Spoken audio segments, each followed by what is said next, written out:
Bom, então a gente está começando hoje essa aula de tribunais administrativos canadenses. Eu vou falar um pouquinho só para vocês entenderem, né? Eu vejo que tem muita gente aqui que ainda não me conhece, muitas carinhas novas, quem eu sou e por que eu estou dando uma aula dessa. Então, eu sou advogada há 20 anos já, pelo menos, talvez um pouquinho mais agora fazendo as contas. Trabalhei muitos anos na área empresarial e litigante, desde 2015, que eu fui para o Canadá e conheci a mediação, na verdade, fiz uma especialização em Alternative Dispute Resolution lá. E aí, com essa especialização, eu comecei a focar muito mais na mediação, né? Quando eu voltei para o Brasil em 2018, hoje eu trabalho desde então com advocacia consensual, fazendo facilitação de diálogo, negociação e mediação. Conheci esse novo mundo, né, das formas consensuais no Canadá, nessa especialização que eu falei para vocês. Foi lá que eu pude conhecer e ter um contato maior com esse conceito dos tribunais administrativos. E por isso que eu estou aqui dando essa aula hoje para vocês, contando essa história, né, do porquê chegamos até esse assunto. Semana passada, acho que eu fiz um post no Instagram falando de uma notícia, né, de que o Tribunal de Contas da União, a partir de agora, vai ter um órgão, um braço interno de resolução consensual de conflitos. E aí, no post, assim, fiz uma pergunta se alguém entendia a ligação que isso tinha com tribunais administrativos canadenses. Para minha surpresa, teve uma resposta muito grande, e em razão dessa resposta, eu tive a ideia de trazer essa aula, né? Vocês pediram para falar um pouquinho mais, para entender esse conceito. Então, essa aula nossa de conceitos dos tribunais administrativos, a relação que isso tem com a parte consensual, com a advocacia, com a mediação, o que a gente pode usar na nossa realidade. É muito amplo, então o enfoque é na parte realmente consensual e dentro daquilo que eu conheci, que eu pude vivenciar lá. Tá? Vocês vão ver que essa aula é uma aula que eu quero que vocês fiquem muito à vontade para fazer perguntas, usem o chat, só cuidem para não deixar o áudio aberto, né, em alguns momentos para não atrapalhar.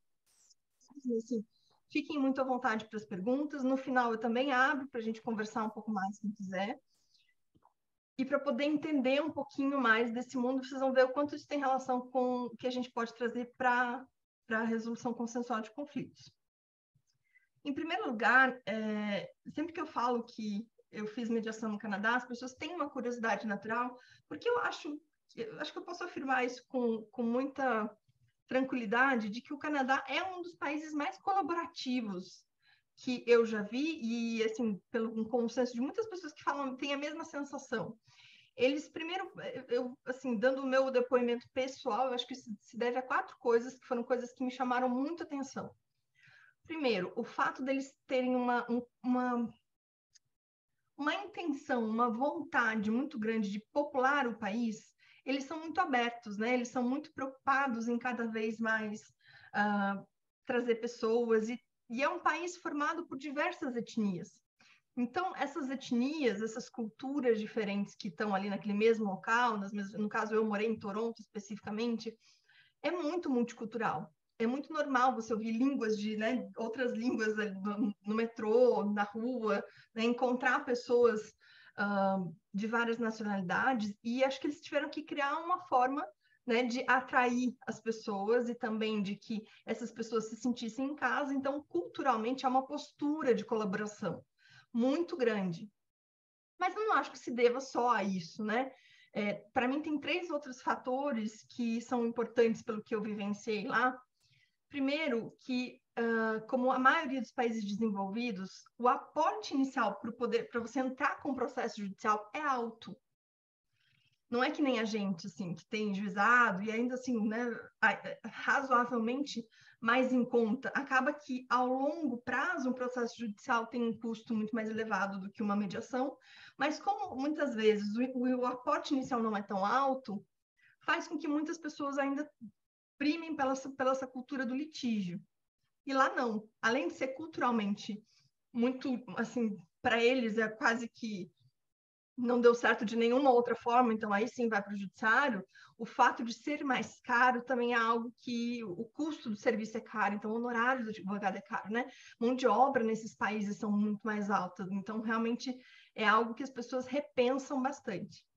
O terceiro ponto é que não existe mediação nas varas de família. Toda mediação familiar que acontece é através de convênios, na verdade, na família eles nem fazem convênios, eles práticas. Então, tem clínicas de práticas colaborativas, de mediação, de N outras formas que não sejam dentro do judiciário. O judiciário de família não faz mediação. Eu nunca vi, em todo esse tempo que estava lá, que tenha dentro do núcleo, dentro como servidores judiciários, alguém que fizesse uma mediação. O que acontece é mediação com convênios, né? Então, eu trabalhei numa instituição privada, era uma instituição em que a gente fazia mediações para casos de menor potencial ofensivo, né? Muito de crime, briga com vizinho, um pouco do que seria o nosso juizado especial aqui. E aí, nesse caso, a gente ia como terceirizado, como mediador terceirizado, na audiência, o juiz, ou na verdade não era nem o juiz nessas audiências iniciais, era o Crown, que eles chamam, que é o Crown é como se fosse um diretor de secretaria, um conciliador, enfim, alguém que oferece às pessoas a possibilidade de mediar, caso elas queiram, o mediador está ali, eu estou aqui, e aí eu ia conversar com as pessoas, explicar o que era uma mediação, havendo interesse, aí sim, o processo, e eu voltava como mediadora, eu disse, olha, as duas partes têm interesse em fazer uma mediação, e o processo era sobrestado, era parado durante pelo menos 3 meses, de 3 a 6 meses, para a gente tentar fora do judiciário. Então, mesmo nos casos que existe essa possibilidade, não é dentro do judiciário de mediação. Então, acho que isso é uma coisa que fez a mediação, de uma certa forma, crescer. E o quarto ponto é o que nos traz aqui hoje, que são os tribunais administrativos, tá? Eu acho que esse tem vocês vão ver agora, eu fiz um slide que eu vou compartilhar com vocês aqui, e depois eu coloco no grupo também, né, para que vocês tenham um material para olhar, para entender um pouco o conceito. Mas ele é um conceito que, assim, eu lembro que quando eu estava lá, eu perguntei para vários professores se isso foi uma ideia canadense, se começou no Canadá. O Canadá é muito difundido por esse princípio, mas, assim, é como a história da mediação, né? Não se sabe onde começou, no Japão, na Índia, na China, enfim. O mais importante é que no finalzinho ali da década de 90, nos anos 90, começaram a criar estruturas que hoje se chama de tribunais administrativos. Gente, até aqui, eu vou toda hora perguntando aqui, no chat tá ok, tô vendo aqui o chat está na minha tela. Fiquem à vontade quem entrou depois para fazer perguntas, tá? Convido a todos quem quiser ligar a câmera, porque isso aqui é mais do que tudo é uma troca, então quem quiser falar alguma coisa, quem quiser escrevendo. Eu não falei, acho que eu não falei no início, mas enfim, fiquem também bem à vontade quem quiser de repente falar, aciona ali a mãozinha que a gente vai conversando, tá? Eu vou só ver aqui de compartilhar a tela agora. Aqui. Acho que é esse aqui. Ah, não. Peraí. Estão me ouvindo tudo bem agora, gente? O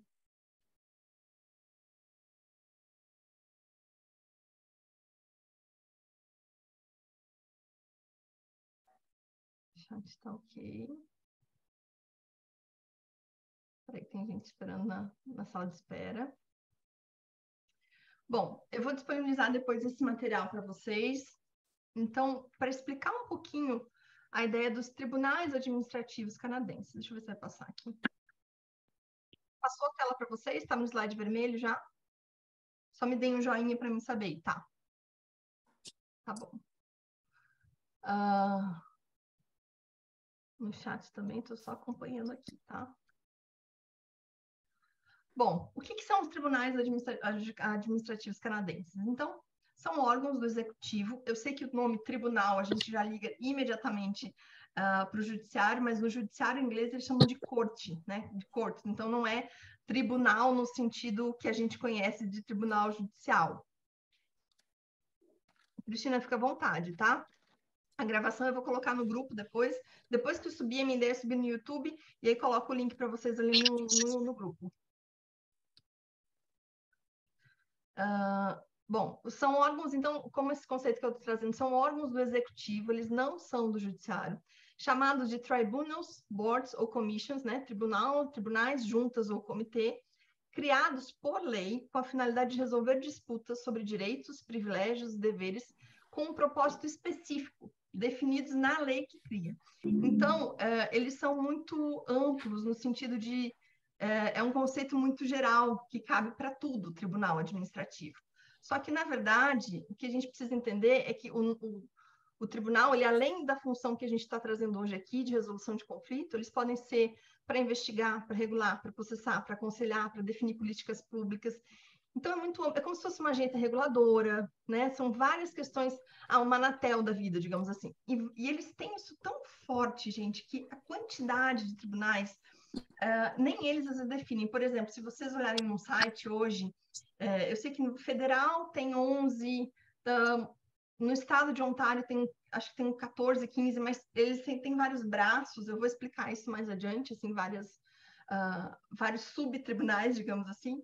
E também em municipal, porque ele pode ser usado em qualquer esfera de governo do executivo. É uma forma do poder executivo criar, onde ele vai tomar decisões imparciais sobre aquele fim específico. Então, imaginem que a gente tem, sei lá, o IBAMA. O IBAMA, para as questões de meio ambiente, todas as questões reguladas por lei, cria dentro do IBAMA um órgão interno que vai resolver as questões, como as procuradorias, né? Como o TCU vai fazer agora, que foi o motivo de todo esse movimento da aula. Né? Então, assim, ele lista através da lei quais são os casos em que poderiam ser resolvidos através desse órgão que pode se chamar tribunal, comitê ou board, né? Que é como se fosse uma junta, enfim. E ali resolver os conflitos pertinentes à área dele, enumerados e listados por lei. Então, todos esses, seja na esfera federal, na esfera estadual ou municipal, eles são todos eles muito bem estipulados no sentido de que tudo está sendo criado por lei. Isso é um conceito, né, que é amplamente divulgado na administração pública. E aí, nesse conceito, o mais interessante que a gente tem que entender, a parte que nos toca, né, o que cabe para a gente, é a função de tribunais administrativos adjudicatícios. Porque se eu entendo como o tribunal administrativo um guarda-chuva geral, um Anatel que vai regulamentar, né, um órgão que regulamenta alguma coisa, lá eles têm sei lá, para locador e locatário, imigração, direitos humanos, a questão de bebidas alcoólicas, importação. Então, imagine se pelo menos grande parte dos órgãos públicos hoje em dia criasse as suas próprias formas de resolver conflito, o seu próprio sistema. E é essa a natureza desse sistema, na parte adjudicativa, que está aí na tela, que nos interessa. Né? Porque, em geral, eles são progressivos, de uma forma sempre de uma intervenção menor para uma intervenção maior. Então, começa com a negociação, onde as partes podem elas mesmas resolver o conflito, com a mediação ou com a adjudicação ao final. E aí, você vai dizer assim, mas então sempre é assim? Não. Depende de cada lei que cria o tribunal específico. Tem tribunal que vocês vão ver que começa na mediação, não tem negociação, tem uns que seguem essa linha, mas a ideia sempre é um sistema progressivo. Até aqui, tá tudo ok, gente? Então, vamos seguindo. O que eu quero que acho que é importante a gente ficar bem consciente desses conceitos é que a forma que vai ocorrer, a forma que vai ser o trâmite desse tribunal vai depender realmente daquela matéria a ser regulamentada ali, a ser discutida. Então, em alguns casos tem negociação, sim. Tem alguns que você pode fazer como se fosse um chatbox de negociação, assim, né? E conversar pela internet. Tem outros em que você vai pedir a mediação e vai ter que necessariamente ir para uma mediação antes de passar para a adjudicação. E tem outros que vai estipular casos em que vai direto para a adjudicação, enfim, depende muito da matéria que vai regulamentar e da lei que vai criar. Não quer jantar você? Oi? Alguém está falando alguma coisa? Pode falar, gente, se quiser falar. Acho que estava liberado o mudo, né?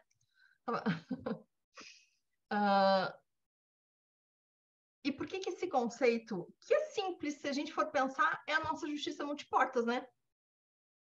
É o que a gente já vê todo dia no judiciário, aliás, no judiciário, quando propõe essa forma de ter várias portas. Só que a grande diferença é que eles fazem isso muito escalonado.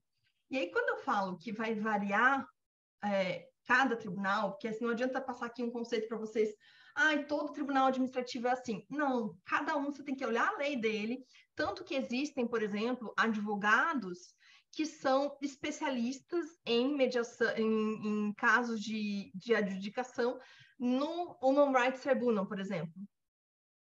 Tá baixo ainda, gente, o som? Vocês todos estão vendo baixo? Puxa vida. Peraí. Querem que eu dê um stop para pegar um fone? Tá ruim assim? Deixa eu ver se eu consigo melhorar. Eu tô ouvindo bem. É bom, aqui eu tô ouvindo normal, mas... Tá, então deixa eu dar o meu fone tá aqui do lado, peraí. Deixa um segundinho que eu já venho aqui, peraí.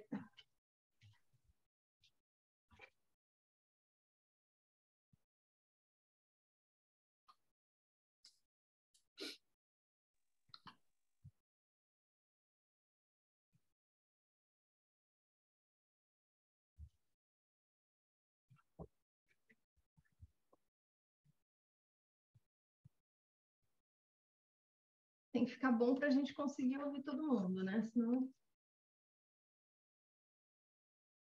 Confirmem para mim se melhorou. Vocês acham que está mais nítido o som? Está mais alto? Sim, não? Tá.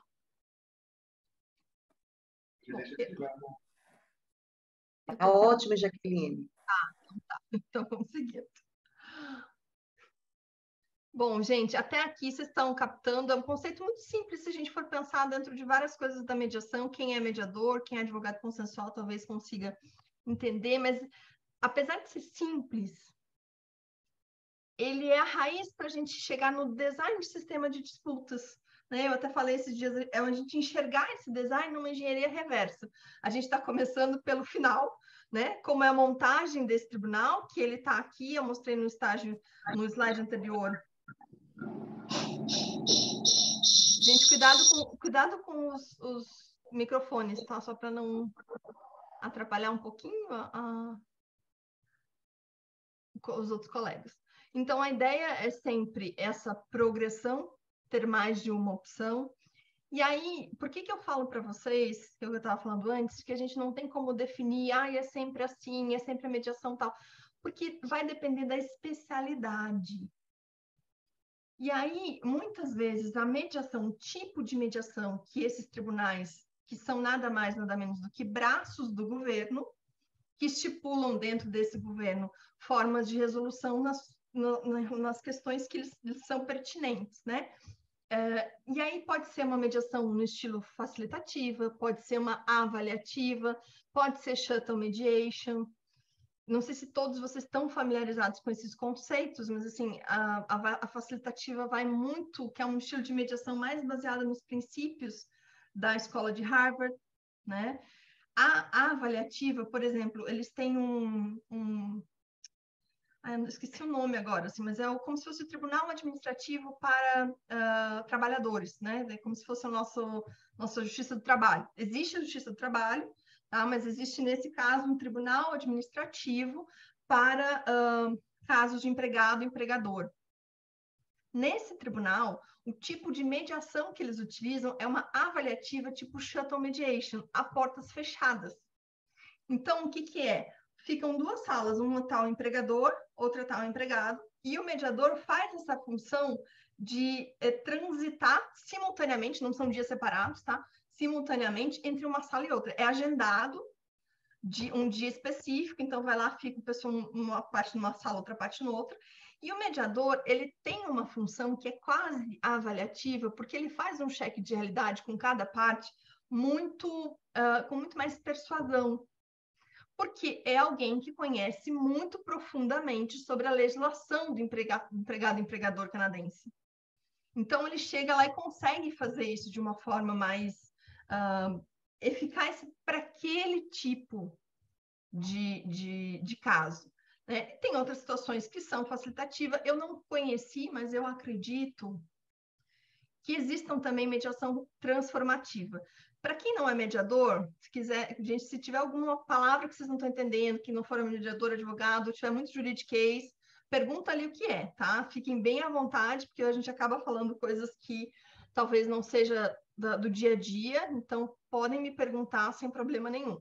O que eu estou colocando com essas diferenças de estilos, diferenças de regras, é que a gente tem que entender que você não vai conseguir se tornar um especialista, talvez, em todos os tribunais, mas o conceito do tribunal administrativo é o que mais nos interessa hoje. Porque, vou voltar um slide aqui, tá? Peraí. Negociação, a gente acha que todo mundo está ok, a gente tem noção do que é. Mediação, acredito que a maioria que está aqui também. A adjudicação nada mais é do que a nossa arbitragem.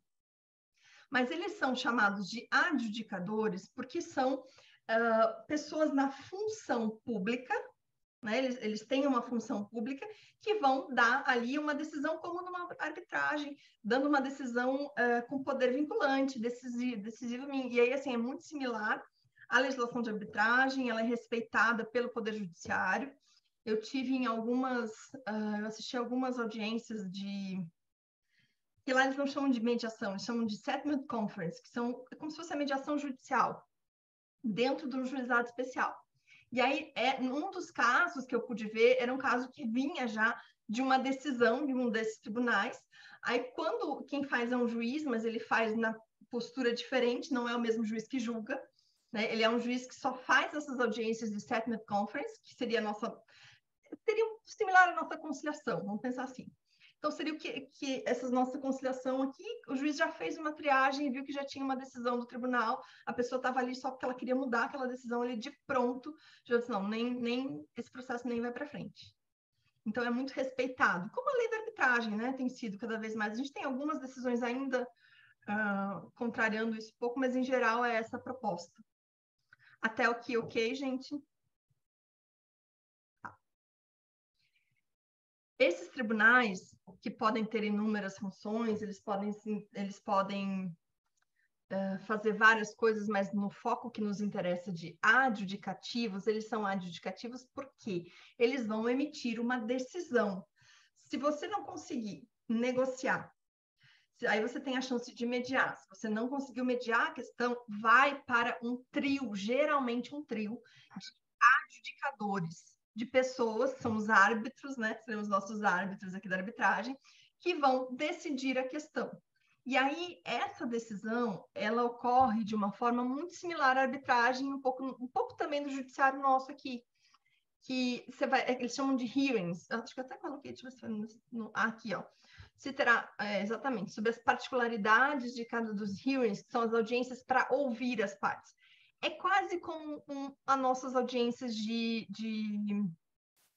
instrução, de julgamento, como as audiências de arbitragem, mas elas também, apesar de serem dessa mesma forma, variam conforme o tribunal.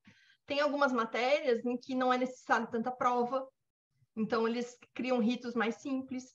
Tem matérias que vão ter necessidade de provas, então tem como se fosse um processo mesmo, ouvir testemunha. Eu participei do Tribunal de Direitos Humanos deles lá, que era um caso de harassment, assédio moral dentro de uma instituição pública. E aí eles fizeram uma fase muito grande de ouvir testemunhas, de juntar documentos, uma fase inquisitiva muito grande, que era possível nesse tribunal, e era aberto ao público, assim, o público você se cadastrava, eu fui assistir, tinha imprensa, a imprensa fica ali também ouvindo, né, e já tem outros tribunais que você não pode, tipo, imigração, eles nem deixam você chegar nem perto, ninguém pode escutar, ninguém pode ouvir, seja na mediação, seja na fase das adjudicações. E aí, o que é importante a gente entender principalmente da fase de adjudicação, é que, na verdade, esses tribunais adjudicativos, eles são quase tribunais judiciais mesmo. Eles tomam para si muitas das matérias e atividades que o judiciário faria. Né? A decisão que vem dos adjudicadores, que seriam os árbitros, ela é vinculativa, ela é respeitada pelo judiciário, como seria uma arbitragem nossa, né? Então, na verdade, esses tribunais são um sistema de resolução para questões específicas para cada braço do governo, conforme a lei de criação deles. Até aqui, ok? E aí, é um conceito que, na verdade, é simples, né? Eu aplicar a justiça multiportas, por isso que eu coloquei aqui para vocês o quanto esses tribunais são a expressão realmente da justiça multiportas e do novo acesso à justiça. Esse tribunal que eu coloquei aqui, Civil Resolution Tribunal, ele é um tribunal administrativo de... Coloquei o nome que vocês quiserem dar um Google, e quem quiser entender um pouquinho, quiser, acho que só tem em inglês, mas se quiser dar uma olhada, ele é um tribunal que foi muito discutido, várias pessoas estão em palestras esse ano, porque ele é 100% online. Ele não existe fisicamente. Ele é totalmente online. Ele gente, na legislação que cria ele tem várias atribuições muito similares a um juizado especial. Mesmo lá para eles, né, que é small claim. Porque eles fazem como se fosse um convênio com o judiciário. Então, nesse caso, alguns deles já têm isso também, pode ter, inclusive, pessoas do judiciário trabalhando também ali. Tá? Então, é importante a gente entender, não como uma parte do judiciário, mas eles pegarem alguém de carreira do judiciário, às vezes, né, como se fosse um cedido, alguma coisa assim. Né? Depende muito da constituição necessária para aquele tribunal funcionar. Esse que eu coloquei para vocês, o que eu acho muito interessante para a gente saber, porque ele é 100% online. Né? E é engraçado porque o Richard Susskind, que não sei se vocês já ouviram falar, é o autor daquele livro... Esqueci do livro anterior dele. Esqueci o nome. Se alguém souber, coloca no chat, porque eu não me lembro. Eu sei que esse livro ele lançou na pandemia e que ele questiona justamente falando assim, a grande questão do livro é: o judiciário é um local ou é um serviço? Porque se o judiciário é um serviço, a gente não precisa fisicamente ter esse local específico para ir. E aí é engraçado porque ele lançou isso e logo a gente entrou, foi um pouquinho antes da gente entrar na pandemia, né? E o judiciário no mundo inteiro também teve que se adequar à versão online no que foi possível.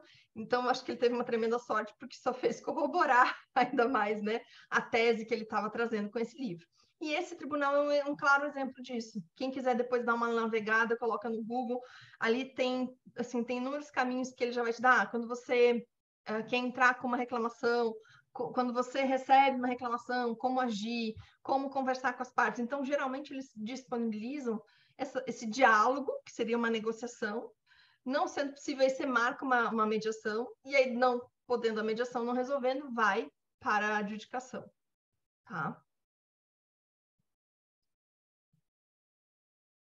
E aí, por que a gente está falando disso tudo? Desses conceitos todos eu estou trazendo para vocês? Porque a gente chega nessa estrutura que é o resultado de um design de sistema de disputas. O que é o design? É o desenho de um sistema que está ali, né? Negociação, mediação, adjudicação, para resolução de conflito.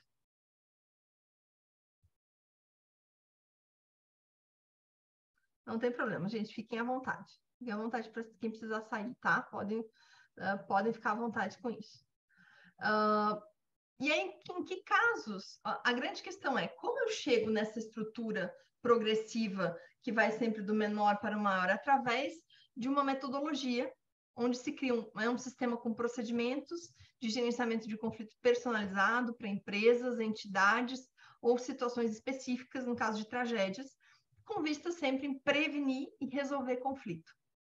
E por que eu falo? A gente aqui está falando de parte de entidade, né? Órgão público, mas esse conceito ele é perfeitamente utilizável em qualquer outra situação.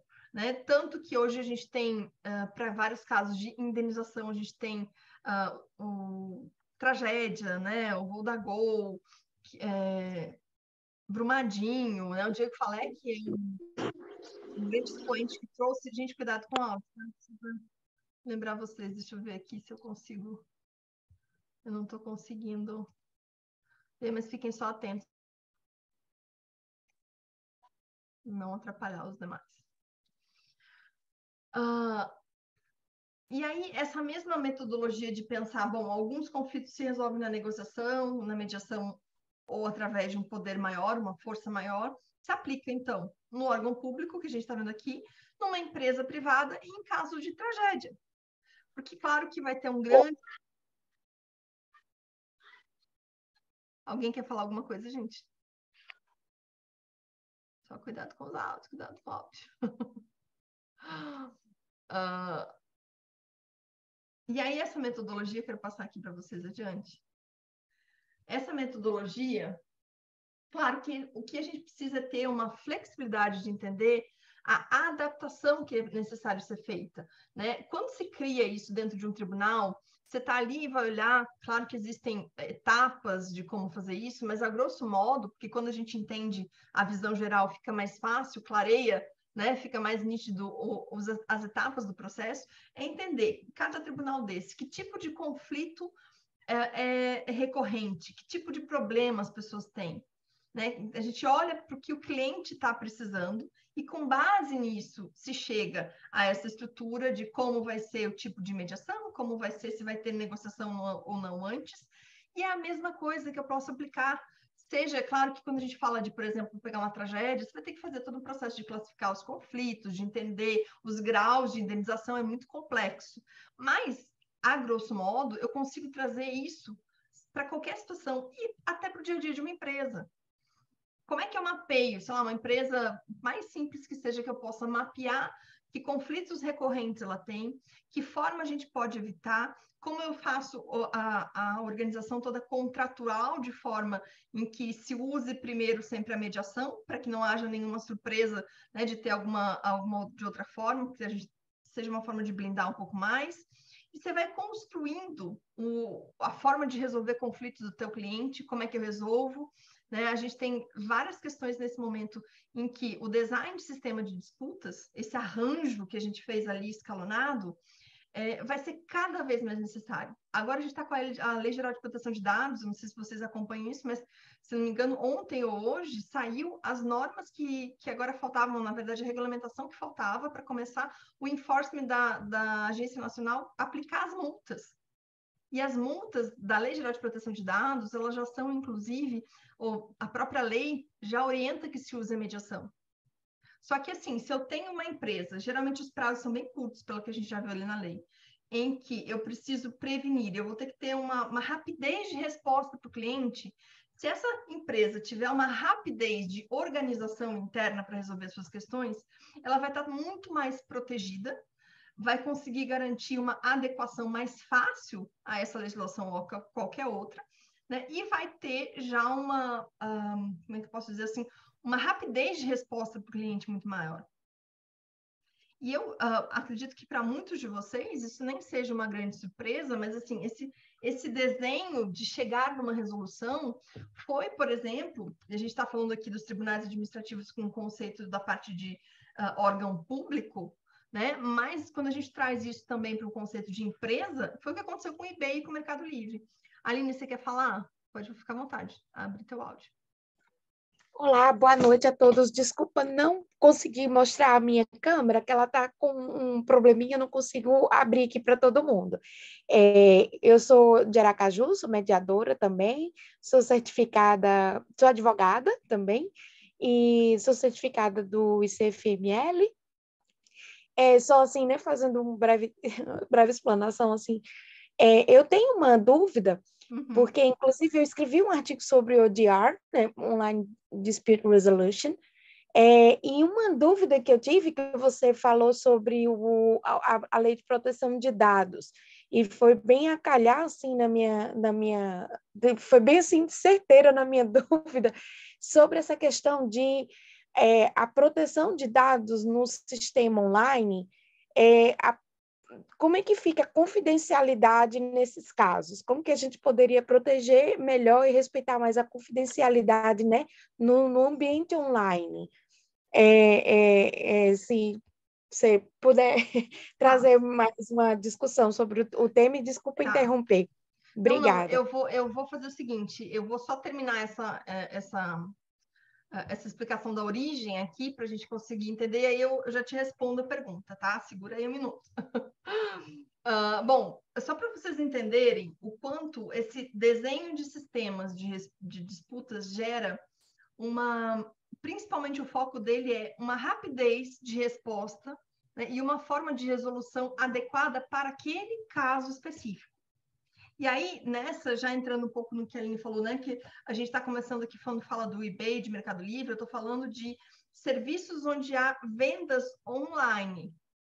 Então, o eBay, há uns anos atrás, foi o primeiro caso, o Colin Roo ficou famoso, né, porque ele fez exatamente ele pegou essa mesma ideia dos tribunais administrativos de entender quais são os problemas específicos para aquela área do governo, e ele trouxe para o eBay.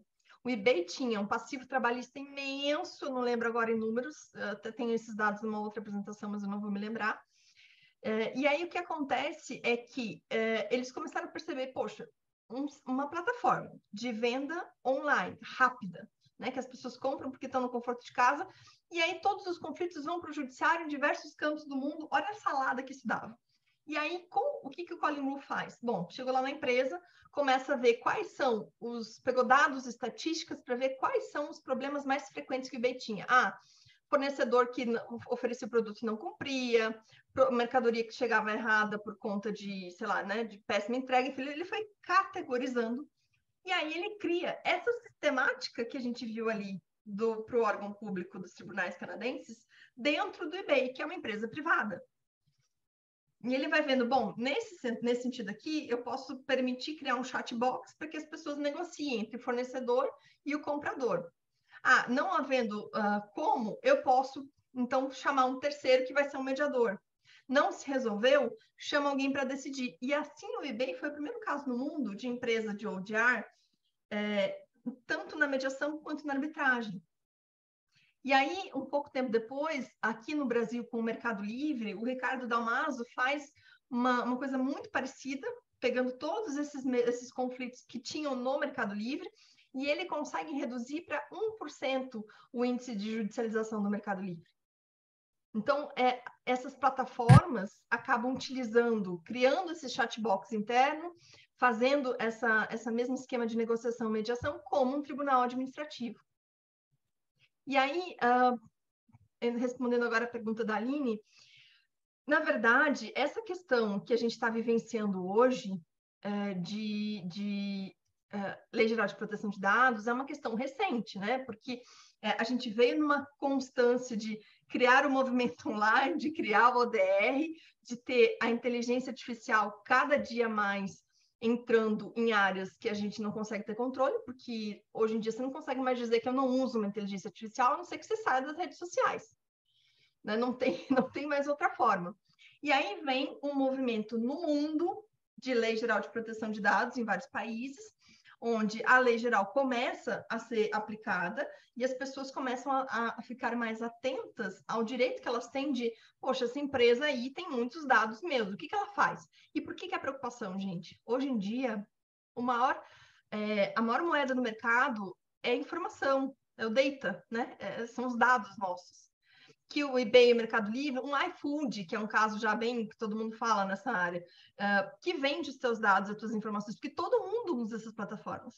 Então, isso virou uma moeda muito cara, né, muito requisitada no mercado, e aí o que acontece é que a gente tem que cada vez mais ficar atento com o que é feito dos nossos dados, porque eu acho que todo mundo aqui passa por aquela situação de receber propagandas e ofertas pelo WhatsApp, que é um saco, né? Porque você fica, meu Deus, como é que essas pessoas têm esse meu contato, que eu nunca tive nem noção, nem sei que empresa é, aí tô ali recebendo essas informações. A Lei Geral de Proteção de Dados vem nesse sentido, vamos proteger os dados das pessoas. Quando ela começa a ser implantada, há em vários países do mundo o que eles chamam de um movimento de hiperjudicialização. Ou seja, as pessoas começam a se tocar disso e começam a entrar no judiciário para tentar evitar. Assim, a Lei Geral de Proteção de Dados brasileira, seguindo já alguns parâmetros, já traz a ideia de que, no própria redação, acho que é 32 o artigo, se eu estiver errado, me perdoem, sugerindo que se faça a resolução dos conflitos oriundos dessa lei por conciliação. Conciliação, leia-se mediação também. Aí, o que faltava, Aline, era regulamentar, né? A gente agora, aí vocês me perdoem se foi ontem ou hoje, eu já não lembro mais, mas assim, de ontem para hoje saiu a regulamentação das penalidades. Então, hoje, a Agência Nacional de Proteção de Dados já pode bater numa empresa pública, numa empresa privada qualquer ali e perguntar como está a sua política de privacidade de dados, como estão os dados do seu cliente. E aí você vai me dizer assim, ok, mas nessa seara agora, como é que eu faço, então, eu, como pessoa física ou eu advogada, para saber os meus erros, como é que eu me protejo? Como pessoa física, você tem vários direitos de ver quem é que tem quem tem os seus dados e solicitar que eles excluam ou te retornem para você. A grande questão que a gente precisa analisar é no caso dessas empresas. E para nós, como profissionais que trabalhamos e vendemos, você é mediadora também, né? A gente, mais do que nunca, a gente vende a ideia que o nosso serviço é mais sigiloso do que o judiciário. Para isso, a gente precisa, mesmo que a lei ainda não obrigue necessariamente que profissionais autônomos estejam adequados, a gente precisa começar a se adequar. A gente precisa criar dentro do nosso escritório, ainda que seja apenas virtual, uma política de gestão de conflitos, ter cuidado como faz essa transmissão de informação. Você pode utilizar de várias formas no sentido de tem práticas a te proteger, sabe? Qual é o aplicativo que eu uso? O WhatsApp é melhor? De que forma que eu uso? Usar o WhatsApp Business? Usar várias formas que te protejam um pouco mais, porque os grandes clientes, os teus fornecedores, na verdade, os clientes fornecedores, podem exigir que só contratam pessoas, empresas, advogados que estão regulamentados, que estão adequados à Lei Geral de Proteção de Dados. Então, o que eu te diria, o que você pode fazer é pensar em como se adequar na tua prática a isso. Depois eu posso colocar o link lá no grupo, uma aula que acho que deve estar uns R$49, R$50, só sobre a adequação de LGPD para profissionais que trabalham com consenso, mediação e advocacia consensual, feita com o DPO, que é o encarregado da Suprema, tá? Então, eu posso passar para você depois ali no grupo, tá? Se isso for ajudar. Mas o mais importante é a gente começar a se antenar, que a gente, como vende isso mais do que nunca, a gente tem que utilizar formas melhores de se proteger. E ainda desculpa, eu vou ter que desligar aqui. Eu tô com o meu celular, acho que tá direto aqui. Não sei se vocês conseguem escutar, acho que como eu tô com fone, não. Não sei, tá toda hora chiando aqui. Não sei se eu respondi a tua pergunta, Aline, mas assim, a adequação que tem que ser feita para toda empresa, tem que ser feita também para pequenos empresários e profissionais autônomos. Então, não subestimem isso a partir de agora. A legislação começou, de fato, a aplicar essa multa, né? Então, e mais do que aplicar a multa, é a gente não ter problema de repente, imagina você deixa vazar um acordo de um cliente seu, o prejuízo que isso pode ser, né? E hoje em dia, com tanto hacker, com tanta coisa, com a gente mesmo isso é uma coisa que eu já não faço mais de forma alguma, mandar documentos e acordos por WhatsApp, porque a gente mesmo se embananar e mandar para outra pessoa ali é muito fácil, né? Então, tem uma série de práticas que a gente precisa evitar a partir de agora e ficar atento nisso, ok? Podemos seguindo, gente? Acabou. E aí, até aqui falando do DR, tá ok, né? A gente está quase terminando, eu quero passar algumas coisas mais ainda para vocês, peraí. Essa mesma metodologia, como eu estava falando antes, de resolução consensual de conflitos aplicado na prática para a administração pública, que os tribunais trazem, para empresas que a gente pode adequar para qualquer tipo de empresa, mesmo para a gente, às vezes, começando como profissional, você já pode ter algumas práticas internas de resolução de conflito, de comunicação não violenta, que você siga com os clientes, né? E ainda também em plataformas, em situações de tragédia, como eu estava falando para vocês, o Diego Falek é hoje uma das pessoas mais conhecidas, ele tem um filme, ainda não tem um filme, eu acho, ele tem um livro, né, chamado Manual de Design de Sistema de Disputas, que é bem bacana. se vocês já, pensando em tragédias, assim, a aplicabilidade disso, quando eu falo de tragédias, eu não sei se isso fica claro, mas vocês imaginem 11 de setembro, um caso, aliás, vou até colocar, vocês viram o filme Quanto Vale, da Netflix, que é o caso do 11 de setembro, em que eles tinham que indenizar muitas pessoas e há todo um esforço para não ir para o Poder Judiciário e fazer isso através de mediação, e que depois eles fazem. O filme, ele é fofo, é um filme tocante no sentido de mostrar a mudança, né, do advogado durante esse processo. Ele não traz detalhes muito técnicos, mas ele é interessante para a gente começar a visualizar. Esse foi um caso que repercutiu muito, mas nem foi o primeiro. O primeiro caso de design de sistemas de disputas foi, acho que no iníciozinho da década de 80, com o William Ury, né? O William Ury foi contratado para mediar os casos de... mediar umas greves que estavam tendo em uma região mineradora lá nos Estados Unidos. E aí ele chega lá e ele vê exatamente o que a gente costuma ver quando só tem como ferramenta o judiciário.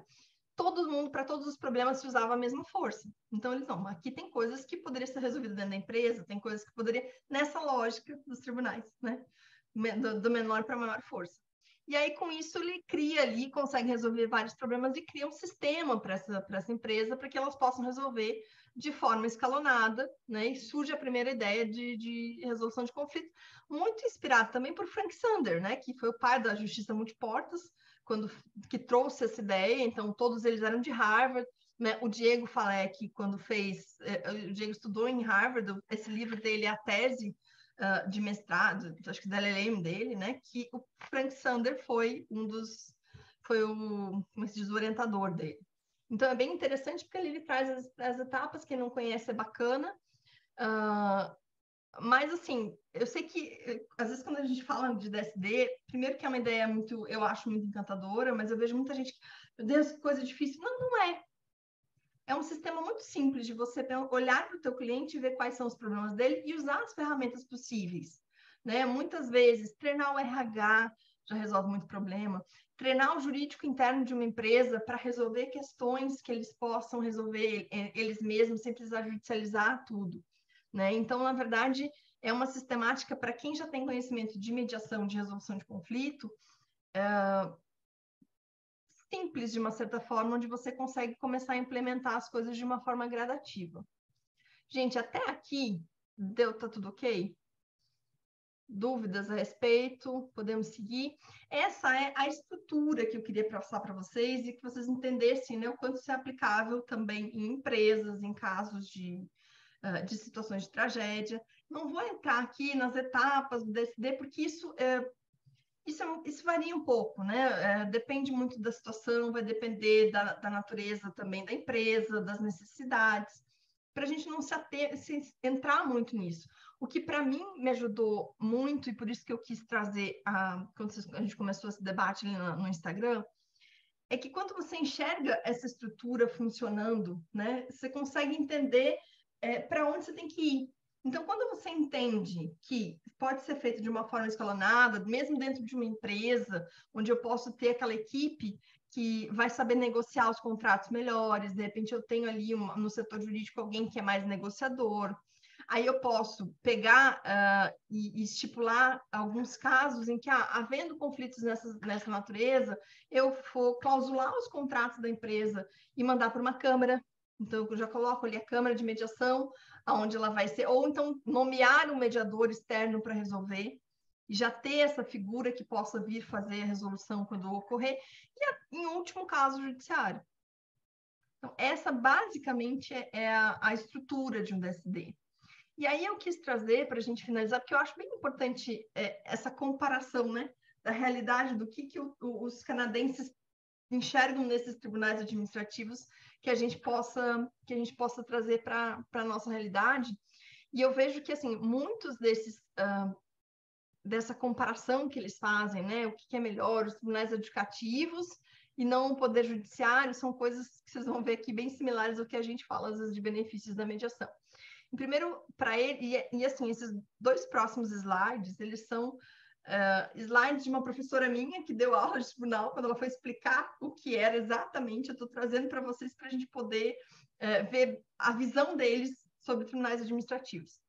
Então, por que é melhor, né? Porque o governo quer mostrar que é capaz de emitir decisões imparciais.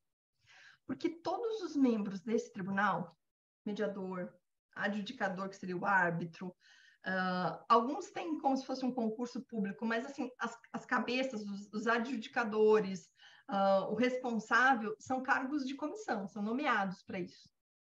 Eles são nomeados naquela criação, quando se cria a lei do tribunal, já está ali determinado como se diz assim, as funções, a vigência daquela função.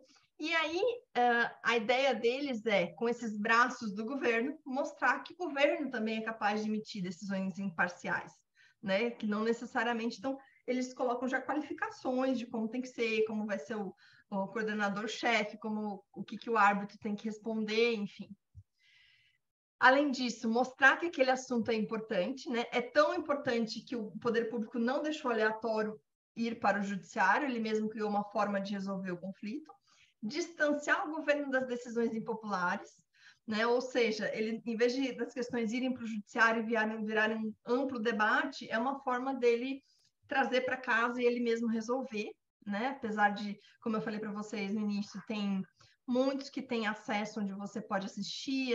As mediações são mais difíceis que eles possibilitem que a gente presencie, mas a parte de arbitragem, muitos deles você consegue acompanhar, porque eles têm interesse em deixar isso muito transparente. Permite a participação do cidadão, né? Tanto os especialistas que estão ali, quanto a população que precisa utilizar aquele serviço. O bom custo-benefício, comparando, como eu falei no início, quanto mais caro é o judiciário, né? Rapidez, que é muito mais rápido que um processo judicial. A especialidade dos membros, porque a gente não está falando só de eu tenho uma câmara e eu tenho ali os mediadores e árbitros. É mais profundo que isso, na verdade, né? Eu tenho naquela temática. Então, por exemplo, você pega um mediador ou um árbitro de um tribunal administrativo de... como é que se diz? De empregador e empregado, ele sabe toda a legislação do empregado, de legislação trabalhista canadense. Ele sabe de tudo, né? Assim, ele tem que ter bastante conhecimento. Então, aí, de fato, é uma especialidade, né? Ele é muito especialista naquele assunto. Mais informais que o judiciário, se bem que tem vários que são bem formais, tá? Tem várias dessas sessões de adjudicação, que seria a nossa arbitragem, que, para mim, foi quase que similar ao judiciário, assim, em termos de inquisição, de processo, de ouvir testemunha, de documentação, mas é um pouco mais informal, sim. E não precisa necessariamente de advogado, o que é uma outra questão muito longa, porque canadense tem... Eu digo canadense porque, assim, eu vivenciei mais, mas eles têm uma preocupação em se livrar do advogado o mais rápido possível, porque o advogado é caro e o advogado não sabe ser parceiro. Talvez, acho que quem já foi meu aluno já me viu falar sobre isso, mas eu adoro essa pesquisa porque, para mim, foi uma virada de chave. Tem uma canadense, a Julie McFarlane, que ela é contemporânea do Richard, que eu coloquei para vocês aqui o livro do Richard Susskind. Ela escreveu um livro chamado The New Lawyer. O livro é baseado numa pesquisa que ela fez por anos. Ela é uma professora de uma universidade no interior do Canadá, muito conhecida, e ela é advogada, mas ela é muito mais pesquisadora e professora. E ela começa a estudar por que esse fenômeno que começou a acontecer nos últimos 20 anos nos Estados Unidos, no Canadá e vários países de self-representation. Por que as pessoas querem se representar no judiciário sem advogado? Ela começa a estudar o porquê disso, e aí nesse estudo, para ela, várias coisas ficam claras. O primeiro que eu já falei para vocês, o custo, né? Porque assim, é um serviço caro. Em segundo, é uma postura em que o advogado não sabe ser o parceiro, né? Então, assim, havia um distanciamento. E aí, muitas vezes, com esse distanciamento, o advogado, ele não queria o acordo. E aí o cliente queria resolver o quanto antes e o advogado não queria, porque ele queria ganhar no final e assim ia ganhando por mais recursos e mais, enfim. Então, é bem interessante. É uma pena que esse livro só tem em inglês, não tem tradução do livro dela, mas assim, é fantástico a gente começar a entender o quanto esses movimentos começam a surgir nesses países para dispensar o advogado que não sabe atuar nessa postura, né? Então, o que acontece? Ela mesma, ela tem uma instituição hoje muito conhecida lá, que é uma instituição onde ela capacita as pessoas a elas mesmas se representarem com várias explicações. Então, se você entrar lá no site dela, ela vai dizendo, sei lá, por exemplo, trazendo nossa realidade, o que é um recurso de revista? O que você tem que fazer no recurso de revista? Para que a pessoa saiba fazer ela mesma e não precisar do advogado. Né? Bem curioso isso. Eu achei isso sensacional, não no sentido de estamos ferrados na advocacia, mas o quanto a gente precisa se modificar, e isso é um movimento mundial, né, gente? E é tão engraçado porque, às vezes, quando eu falo aqui, ou para advogados um pouco mais, assim, que não acreditam nisso, eu já ouvi várias coisas, tipo, a pessoa diz assim, isso é lá na Suíça, isso é lá no Canadá, né? A mediação nunca vai pegar aqui no Brasil. Só que a gente vive num movimento, mais do que global, é um movimento que, não sei se vocês já ouviram falar daquele experimento do centésimo macaco. Vocês já ouviram falar sobre isso?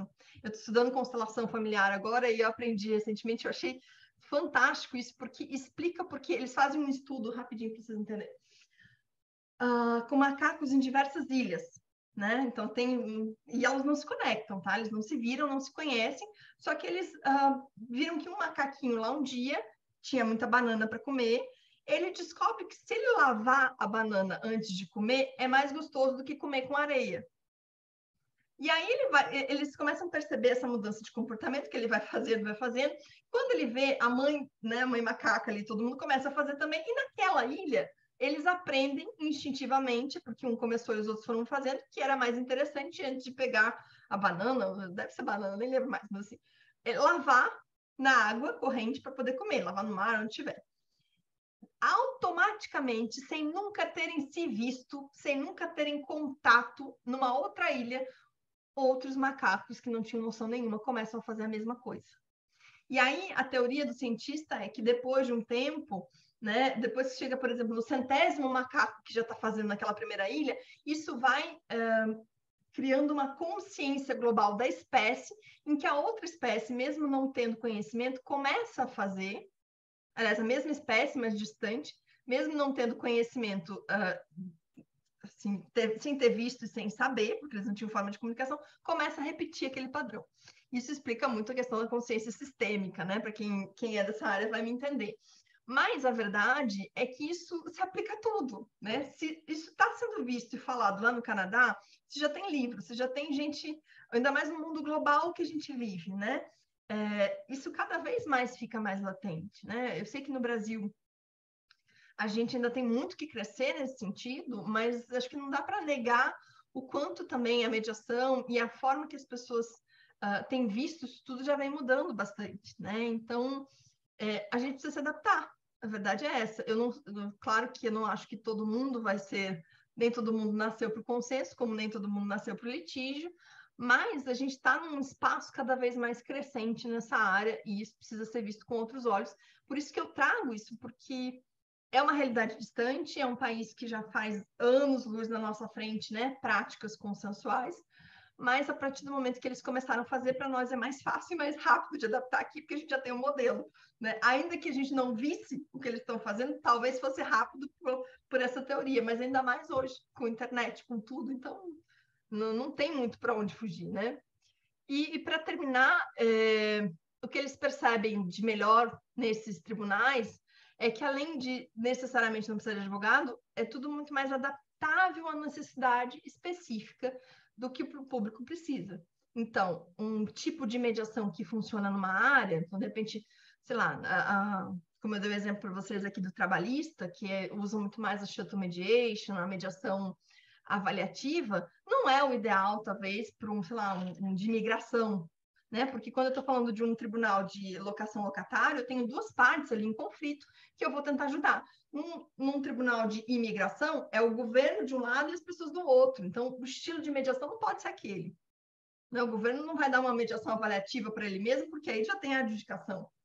Então, essa adaptabilidade também é algo importante para a gente trazer para a nossa realidade, né?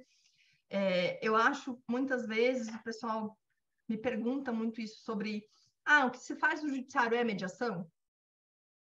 É mediação no sentido que a gente aprende de fato, né? Como você vê, com tudo que tem que ser, deixa muito a desejar.